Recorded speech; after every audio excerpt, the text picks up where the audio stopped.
This is Jeffe Kennedy, also writing as Jennifer K. Lambert, author of epic fantasy romance. Good morning, everyone. I am here with my first cup of coffee. Fabulous. Oh, I know, it's Tuesday. It's Tuesday, October 21st. I was thinking, is it Friday? Is it Tuesday? Who am I? What is art? Hi, everyone.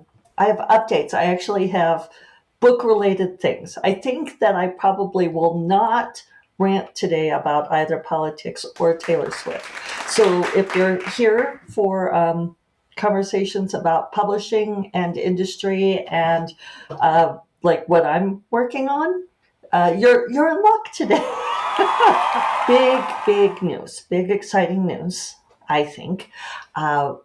I am opening up the casita. Many of you know that I've been building the casita for my mother, and if you're a longtime listener, and she does not want to move in yet or maybe ever.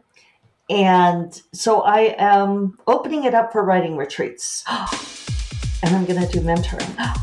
I think it's very exciting. So you can look at the website, hummingbirdhousesantafe.com, and check it out. You can come and stay in the beautiful casita and just work if that's what you want to do.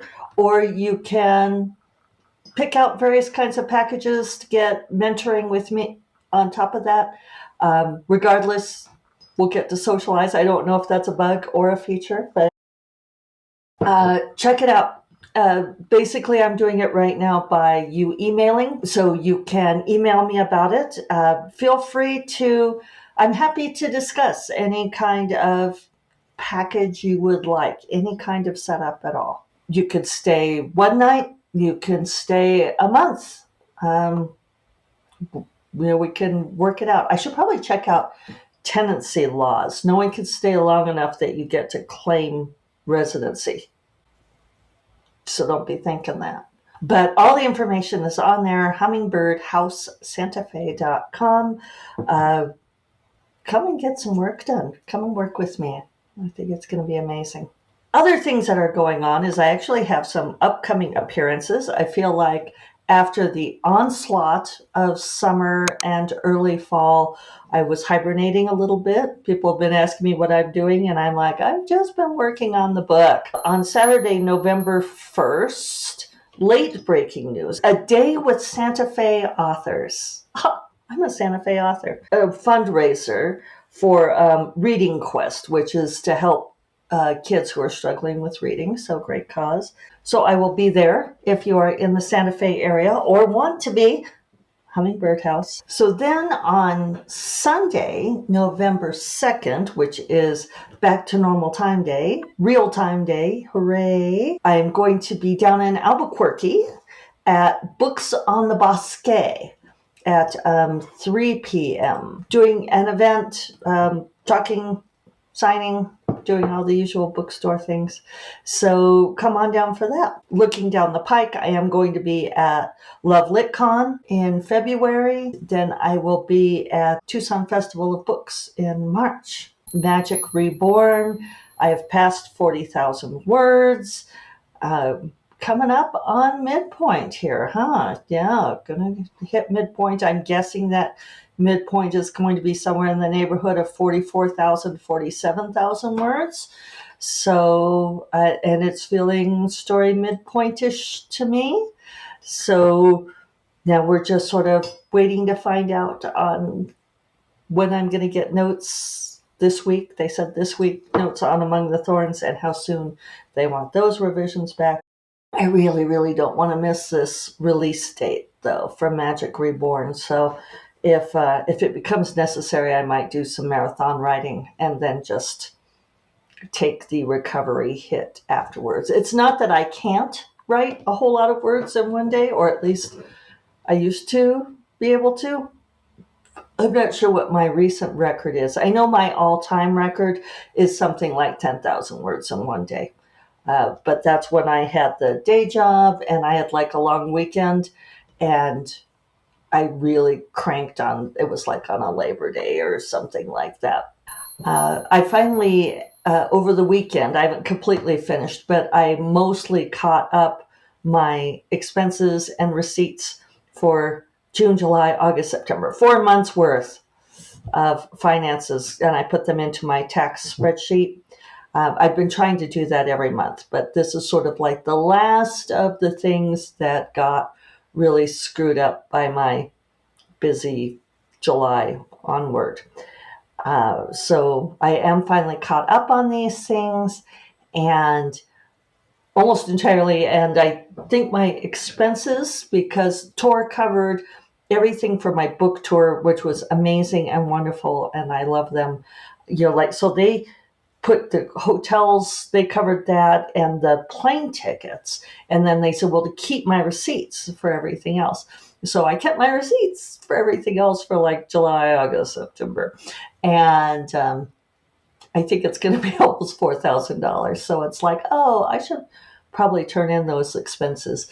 Um, I'm they haven't given me a format, so it could be a lot less formal than like when I worked for the day job, and we had a lot of rules for how we had to turn in those expenses. So it was a fairly complicated process and governed by government restrictions, right? Because I was a contractor, independent contractor for the EPA, so we had to be very persnickety, for want of a better word, about our expenses. So I think I am probably overthinking what most authors do for turning in expenses, but we will see.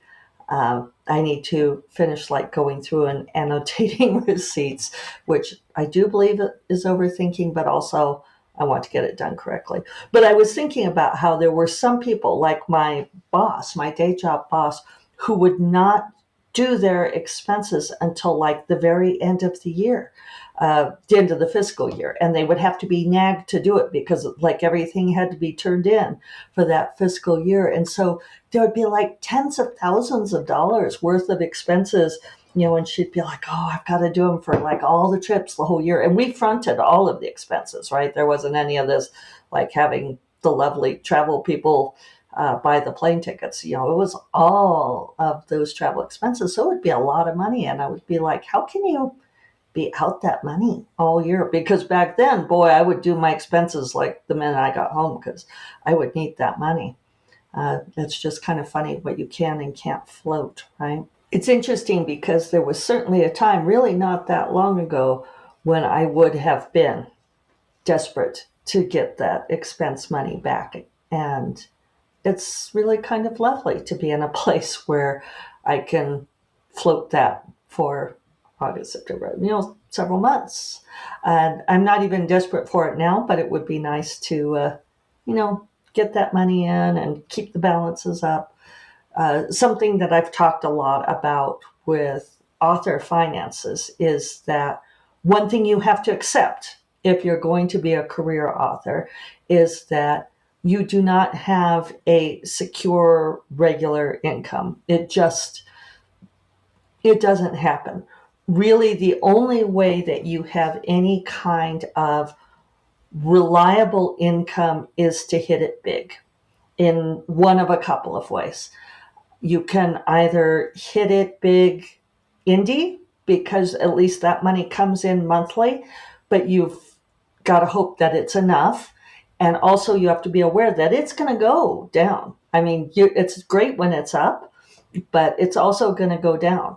And so there are people who, we talk a lot about, like, when do you quit your day job, right?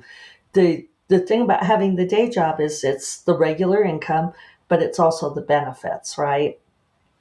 And now we're looking at, because of, I wasn't going to talk politics, but a baby political rant, just because of the GOP right now.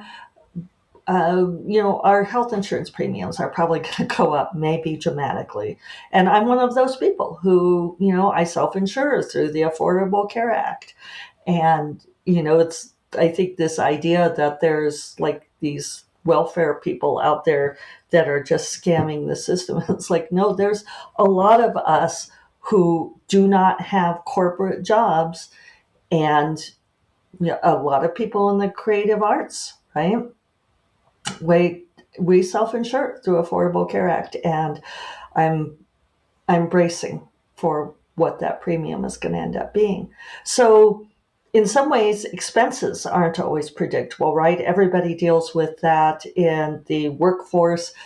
Gas prices go up, it raises the amount of your daily commute. Grocery prices go up, you end up paying more for groceries. Utilities may go up, your health insurance premiums may go up, even if you're with a corporation. They're going to, take more out of your paycheck for that. So these things are not always predictable when we're figuring finances. But the standard way that you budget, that you figure out finances, is you look at your income, and then you look at what you can afford for the needs, right? Like housing and food and utilities, and your health insurance premium, which may come out before you get your paycheck or after, depending. And then the rest is disposable income, right? And so you're not supposed to exceed your income. That's the rule of thumb, right? And because of credit cards, we can exceed our income.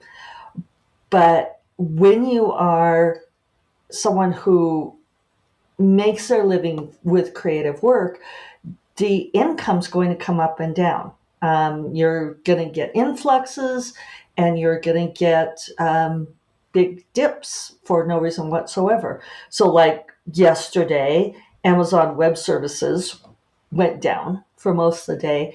And so people couldn't buy books. And so apparently a lot of indie authors took hits yesterday, which is a blip. I mean, it's one day, but it makes people panic because they look at like what they're getting. You can, look at your dashboard real time and see how much money you're making on Amazon. So you can have an idea of what your income's going to be, but it's going to be 2 months down the line, right? So like, whatever my sales were yesterday, I wouldn't get paid for them. Let's see, this is October, until the end of December. I think that's right. Yeah. So there's a lag, right? If you're an indie author and you're doing very well, that's great. Like I know people who, like on a release month made $60,000 in that 1 month, which sounds like a lot of money. But if you then go down to $200 in the ensuing months, it averages out, right? If you're publishing traditionally, you're going to get paid at best quarterly and usually twice a year. And that's after you earn out your advance, right? And you really don't know what that money is going to be until it appears, until your agency sends it on or your publisher sends it on. So what you really have to get good at is having a reserve amount of money. And that's the nice thing about getting big advances, and was a nice thing for me, is that I was able to take that advance money and put it into savings, kind of savings. Like there's a couple of kinds of savings. There's the savings you do touch and the savings that you don't touch, right? That you try to save for retirement or whatever.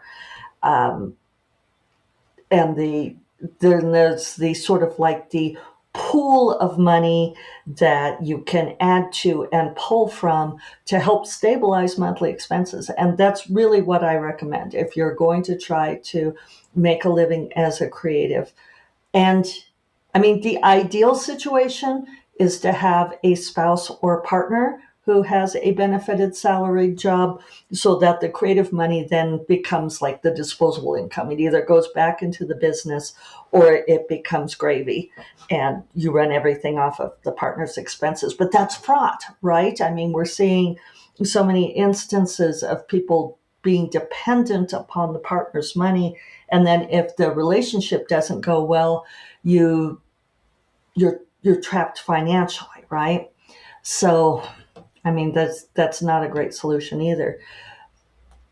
A lot of people are very good about like, getting your creative money, setting aside a percentage to pay taxes. That's like a whole other thing. And then taking some of that and reinvesting it in the business. Yeah, I guess this is like business 101, which I did not. I did not take any business classes. I think I'm reasonably savvy about money, but that's just because I'm good at math and that sort of thing, and spreadsheets. But having that pool of money that you can draw from that is how you make up for the ups and downs. That's how you stabilize. And what you have to remember to do is, well, I'm a big fan of treating yourself, because you work hard, and if you're never getting to do anything frivolous with that money, then your creative subconscious doesn't like it. That's a whole other story. I haven't talked about that in a while. Maybe I should write down to do that on Friday, because I do think that's an important thing to remember, to reward yourself for the hard work that you do. But you also need to put some of that back in that pool of money that is, I don't know, maybe we need a better word for it. Suggestions for a word for it, because it's not really savings. It's like the reserve, the buffer. It's the pool of money that you add to. You have to keep adding to it, obviously, and that you draw from on the months where the income is less than what you need for your expenses. So, author finances with Jeffe Kennedy. That's an option. If you want to come stay at Hummingbird House, we could do author finances. See how I tied that up?